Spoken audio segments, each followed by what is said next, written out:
Good morning viewers, you are now watching Hornbill TV. At the appointment letter distribution ceremony held at Mukhya Sevak Sadan in Dehradun, Pushkar Singh Dhami handed over appointment letters to candidates selected through the Uttarakhand Subordinate Service Selection Commission for various posts in the Urban Development, Employment and Animal Husbandry departments. Addressing the newly appointed candidates, the Chief Minister said that after assuming the responsibility of the state's Chief Sevak, he adopted the guiding principle of simplification, solution, resolution and satisfaction. जानता हूं कि किसी काम को करना है तो उसके सैकड़ों रास्ते निकल जाते हैं। रास्ते कई बार कठिन हो सकते हैं, लेकिन रास्ते होते जरूर हैं।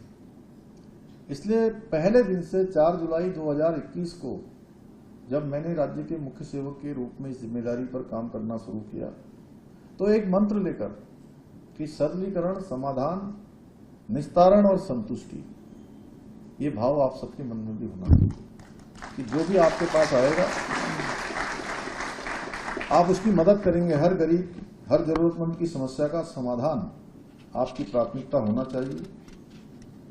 और ये याद रखिए, कोई भी विभाग केवल भवनों और फाइलों से नहीं चलता है, बल्कि जनता को असली सुशासन आप जैसे जो नई पीढ़ी के, और मैं आपको कह सकता हूं विकसित भारत के संकल्प को पूरा करने वाले, जो उसके ध्वजवाहक हैं, अमृत काल के ध्वजवाहक हैं, वो आप लोग हैं जिनका सेवा काल आज से प्रारंभ हुआ है। और आप लोग ही इसको कर्मठता से कर सकते हैं, सुशासन दे सकते हैं और व्यवस्थाओं में जनता का विश्वास ईमानदार और कर्मठ लोग ही जगाते हैं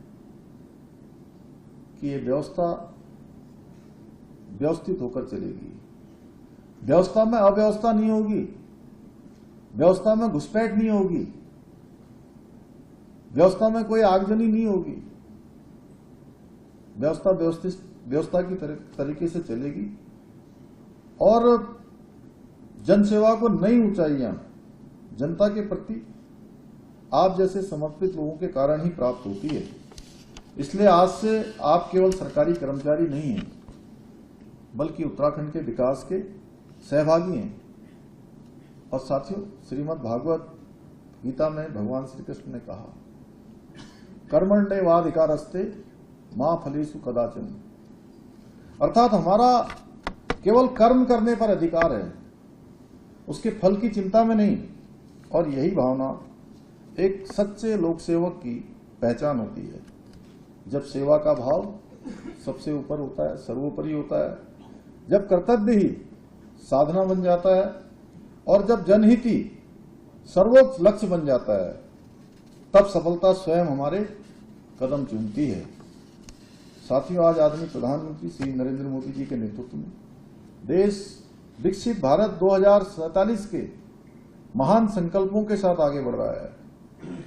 और इस कालखंड में सच में आप लोग बड़े सौभाग्यशाली हैं कि इस कालखंड में आपको भी उसका सहयात्री करने का अवसर आपके परिश्रम से, आपके माता पिता के आशीर्वाद से, भगवान की कृपा से, गुरुजनों की प्रेरणा से आपको प्राप्त हुआ है।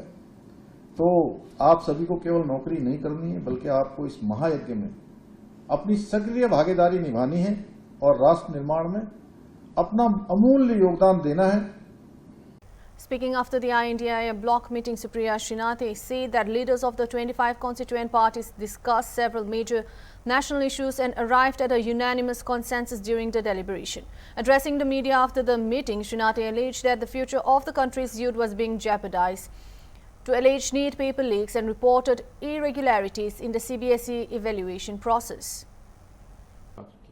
जी हाँ, बिल्कुल। इंडिया गठबंधन की एक बहुत अहम बैठक थी। 25 घटक दल इसमें शामिल हुए और यूनानिमसली इसमें 3-4 पॉइंट्स उठाए गए और उस लिए गए कॉल्स। सबसे पहली बात ये कही गई कि जिस तरह से युवाओं के भविष्य के साथ खिलवाड़ हो रहा है, नीट का पेपर लीक हो जाता है, सीबीएसई की ओएसएम में मार्किंग में धांधली सामने आती है, उसका पर्दाफाश 17-18 वर्ष के हमारे युवा साथी, चाहे वो निसर्ग हो या वेदांत हो या सार्थक हो, ऐसे लोग कर रहे हैं, उनको देशद्रोही घोषित कर दिया जाता है। ऐसे में धर्मेंद्र प्रधान की क्या जिम्मेदारी है, क्या जवाबदेही है? धर्मेंद्र प्रधान अपने पद पर क्यों बैठे हुए हैं? और यूनानिमस कॉल था कि शिक्षा मंत्री को इस्तीफा देना चाहिए, वो अपने पद पर बने रहने लायक ही नहीं है। ये पहली बात थी। लेकिन मुझे पता है कि धर्मेंद्र प्रधान का इस्तीफा मुश्किल है बीजेपी के लिए। अगर धर्मेंद्र प्रधान को उनकी नाकामियों के लिए इस्तीफा दिलाया जाएगा तो अर्थव्यवस्था का भट्टा बिठाने के लिए निर्मला जी के साथ क्या किया जाएगा, रेलवे को ठप करने के लिए अश्विनी वैष्णव जी को रास्ता कैसे बाहर का दिखाया जाएगा, विदेश नीति को विफल करने के लिए जयशंकर जी को कैसे बाहर फेंका जाएगा, चीनी अतिक्रमण के लिए राजनाथ सिंह जी को कैसे अलविदा कहा जाएगा, लगातार जो आक्रमण होते हैं, मणिपुर जल रहा है, होम मिनिस्टर को कैसे बाहर किया जाएगा, और सब कुछ छोड़ दीजिए, साहब का भी तो झोला उठाने का वक्त आ जाएगा। तो असलियत यह है कि हमने पूरी तरह से डिसाइड किया कि इस्तीफा होना चाहिए। एसआईआर पर जिस तरह से वोट चोरी हुई है, जिस तरह से लोगों का नाम कटा है, पहली बार आज़ाद भारत में लोगों को डिसएनफ्रेंचाइज किया गया है, हमने बिल्कुल बोला है कि हम चीफ जस्टिस ऑफ इंडिया को एक पत्र लिखेंगे। इसके अलावा और भी बहुत सारे पहलुओं पर बात हुई। आपने कश्मीर की बात करी, बिल्कुल आज़ाद भारत में पहली बार एक स्टेट को काट कर उसको यूनियन टेरिटरी बना दिया गया, उसका वजूद खत्म करने की कोशिश की गई, और बिल्कुल स्टेटहुड रिस्टोर होना चाहिए। और हम ही ने नहीं, मोदी जी ने भी ये वादा किया था, अपना वादा क्यों नहीं निभा रहे। तो इंडिया घटक दल ने महंगाई के खिलाफ, बेरोजगारी के खिलाफ, अर्थव्यवस्था जिस तरह से पहिया उसका निकल चुका है पटरी से, उस पर एक वाइट पेपर आए, एक ऑल पार्टी मीटिंग बुलाई जाए और सरकार उस पर discuss.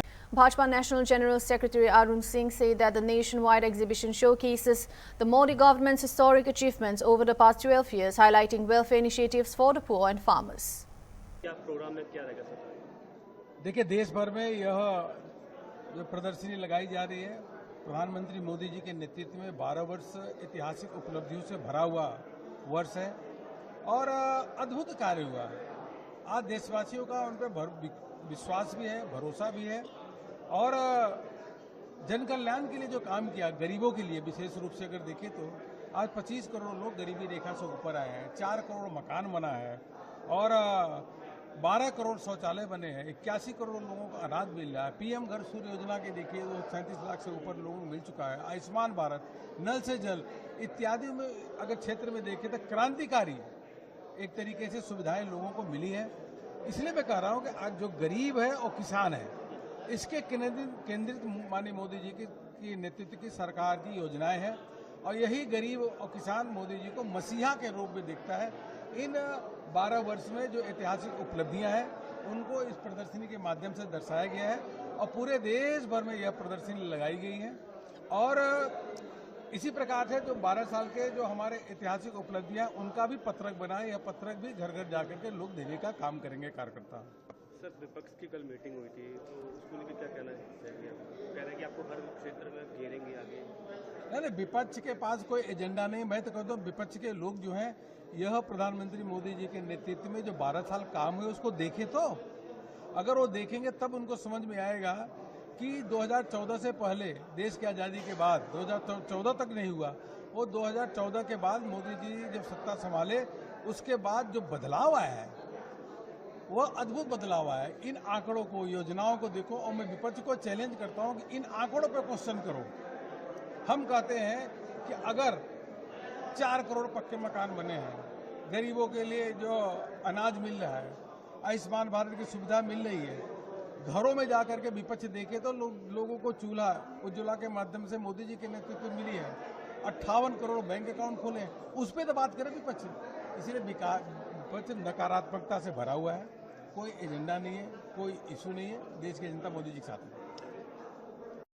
Jammu and Kashmir Deputy Chief Minister Surinder Kumar Chaudhary said the administration is working to ensure smooth arrangements for Muharram and that no devotee faces inconvenience. He also described the Zojila Tunnel as a crucial infrastructure project that will significantly improve connectivity and ease hardship for the people of Ladakh once completed.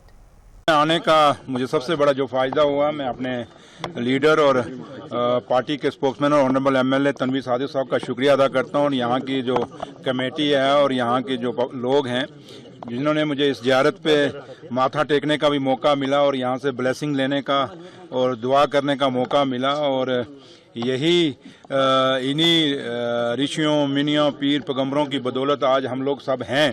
तो आज एक बहुत बड़े संत की यहाँ दरगाह पे मुझे आने का मौका मिला। तो लिहाजा दूसरा, जहाँ तक मुहर्रम है और उसके लिए हम देखने आए थे कि क्या बंदोबस्त है, सारे ऑफिसर्स हमारे साथ हैं और ऑनरेबल एमएलए तनवीर सादिक साहब ने ये मीटिंग सारी आज टूर एक ऑर्गेनाइज किया है कि कोई लोगों को मुहर्रम पे कोई तकलीफ ना आए और क्या बंदोबस्त एडमिनिस्ट्रेशन ने किया वो सारा चेक करने के लिए हम आज इस टूर पे हैं। तो लिहाजा कोशिश यही है कि मुहर्रम पे लोगों को किसी तरीके की कोई तकलीफ ना आए, चाहे वो बिजली का मसला है, चाहे वो पानी का मसला है, चाहे वो सड़कों का है, चाहे वो साफ सफाई का है, जिस तरीके का भी है हर चीज़ को देखने के लिए बंदोबस्त कैसा है वो देखने के लिए हम आज आए हैं।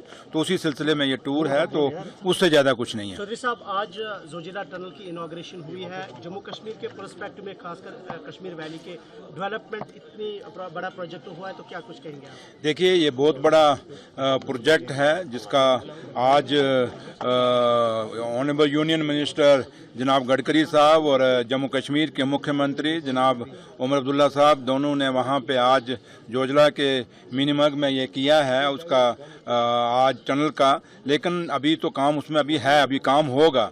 लेकिन जहाँ तक ताल्लुक है कि इस टनल के खुलने से चाहे वो हमारा लद्दाख खिता है और वैली दोनों का एक जो हमेशा खाली लोगों के लिहाज से या टूरिज्म के लिहाज से नहीं बल्कि फ़ौज के लिहाज से भी बड़ा इम्पॉर्टेंट ये टनल था। और आज इस टनल का जब ये कंप्लीट होके लोगों के लिए खुलेगा इसका बहुत फ़ायदा होगा। और ख़ास करके जो लद्दाख के लोग थे जो हमारे 6 महीने कट जाते थे सर्दियों में, अब उन लोगों को मुश्किल नहीं होगी। और यहाँ से भी लोग जो सर्दियों में वहाँ लद्दाख में जाना चाहते थे उनके लिए भी ठीक होगा। और देश और दुनिया से जो टूरिस्ट आता था, जो जम्मू कश्मीर को देखना चाहता था और लद्दाख को भी देखना चाहता था, उनके लिए भी आसान हो जाएगा। तो इसलिए आप सबको भी और जम्मू कश्मीर के लोगों को मुबारकबाद है। और मैं हिंदुस्तान के हमारे यूनियन मिनिस्टर जनाब गडकरी साहब का और ख़ास करके मैं अपने मुख्यमंत्री जनाब उमर अब्दुल्ला साहब का शुक्रिया अदा करता हूं जिनकी पर्सनल कोशिशों के बाद आज ये यहाँ तक ये मुकाम तक हम पहुँचे हैं। और अब जल्दी ही, क्योंकि उमर साहब की बड़ी कोशिश है और बड़ा उन्होंने मेहनत कर रहे हैं कि हमारी जो मुगल रोड की टनल है वो भी जल्दी से जल्दी खुले, जिससे खिता पीर पंचाल को भी और कश्मीर के लोगों में आपस में आने जाने के लिए फ़ायदा होगा। और इस टनल से हमें जैसे शाहदरा शरीफ में लोग जाते हैं, बाबा शाहदरा शरीफ जो ज़ियारत है हमारी रजौरी के अंदर, वहाँ लोग जाते हैं, बाबा गुलाम शाह बादशाह की ज़ियारत है, तो उसके लिए भी जाने का वहाँ फ़ायदा होगा। तो लिहाजा ये डेवलपमेंट से फ़ायदा ही होता है। इन टनल से लोगों की दूरियां कम होती हैं, रास्ते का कम होते हैं, सफ़र का कम होता है। जैसे आज ट्रेन से हमें फ़ायदा हो गया है, हमारी जो टनलें जो नेशनल हाईवे पे बनी हैं उनसे फ़ायदा हुआ है। तो लिहाजा डेवलपमेंट से लोगों को फ़ायदा ही होता है। Thank you. Andhra Pradesh Deputy Chief Minister Pawan Kalyan said that the explosion at the Visakhapatnam steel plant occurred during the continuous casting process, triggering a major fire that claimed lives and left 6 others seriously injured. Around 4:15 p.m., a severe explosion happened during the continuous casting process at steel melting shop in Visakhapatnam steel plant. Sudden explosion took place from the before opening the slide gate. The force of the blast ignited a fire that spread up to the ceiling and also set an overhead crane on fire. Due to that incident, around 8 valuable lives had been lost. Around 6 people got severely wounded, injured, and 2 of them got first-degree burns, second-degree burns, and we don't know how many of that 6 will survive. I hope we are giving our best for their survival. An entire state machinery is working for to keep them alive, and also for regular employees, 1.72 crores, 1.72 crores and monthly benefit pension will be there. For contract workers, 45.7 lakhs and the monthly benefit PF pension will be there. But each of the deceased employee around 25 lakhs ex gratia will be given. And apart from that, PM also has announced 2 lakhs from the PM fund, the relief fund. So these are the accidents which keep on happening in the entire industrial belt of every 6 months or 8 months, somewhere in the this particular part of industrial sector. Some incidents keep on happening, and that too, this level of blast never occurred before. In all these 30 plus years, such incident never took place. That's what I've been asking my colleagues also. I said, what exactly, had it happened before in any other steel plant across the world? I said, this particular lateral blast never happened till to date. Even there were other kind of accidents occurred even in China and France, but never a lateral blast. There is no such chance to, a blast to take place in particular operation. So it is quite, it's a new aspect or a new perspective which a team has to look into it. People, they have filed a case in concerned police station. Apart from that, around 3 men, Bokaro steel plant experts are coming to see how exactly it happened, why it took place, and any kind of negligence are there, or the safety protocols have not been, had they been really, adopted well or not. Any negligence is there from that side. Any security audit is missing. Any previous blasts are there. Such incidents occurred but unreported. I think all these things, from these multiple perspectives they do, and until they give a report to us, I think we should wait and see. Until then, it's more on we will stand by families, the victim families, we'll stand by them. And it is very sad, sad, very quite painful. Our heartfelt condolences to the entire family members, and we'll stand by them. Thank you. Is there any safety lapses in that? Any safety lapses? No, that's what the committee has to say.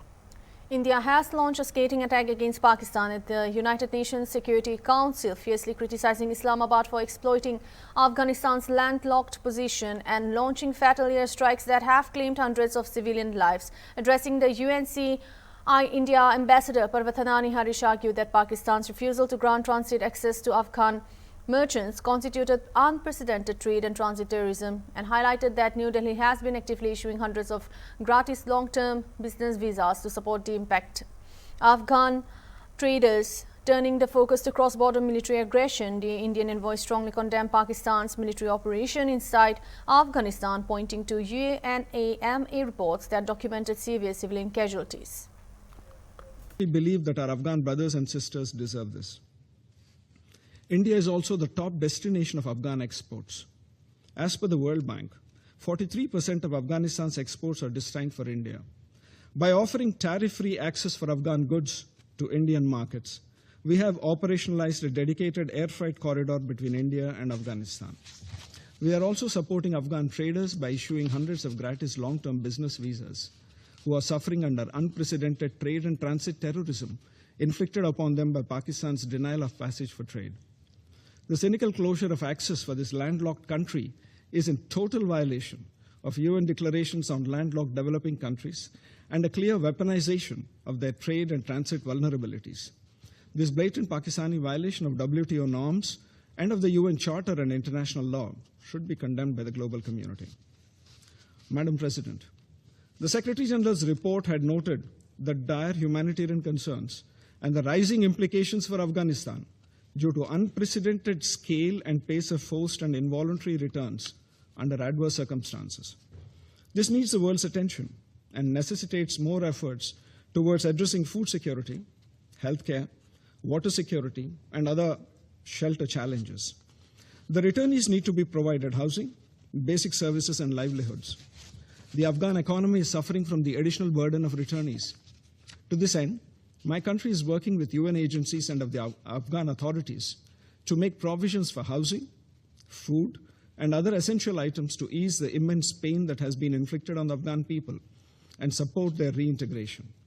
We also reiterate the Secretary General's call on member states to uphold their international obligations in relation to protection and ensure that returns are voluntary, safe, dignified, and accompanied by sustained support for reintegration of returnees into communities. India would like to emphasize the importance of UNAMA and its mandate and underline our full support to UNAMA in these challenging times as it endeavors to promote peace and stability in Afghanistan.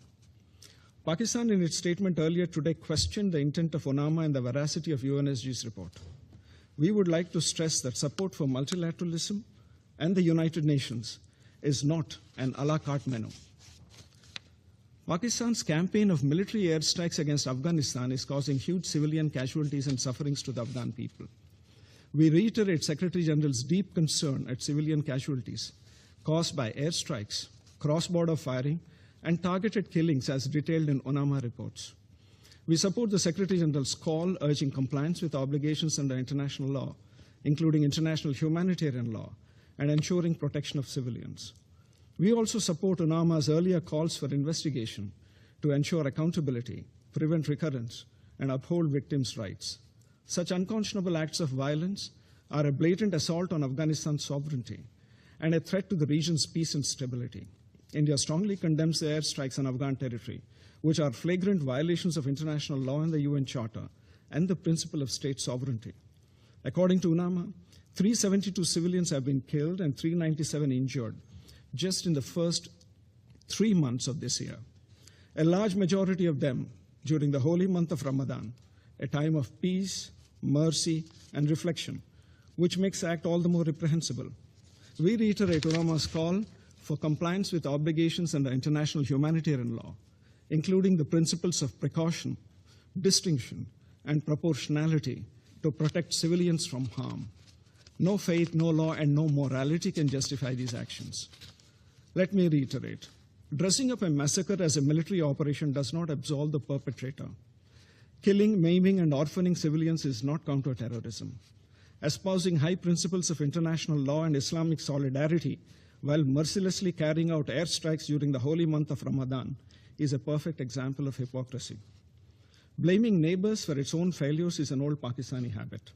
This attempt to hoodwink the world. That's all for now. Thank you for watching Hornbill TV.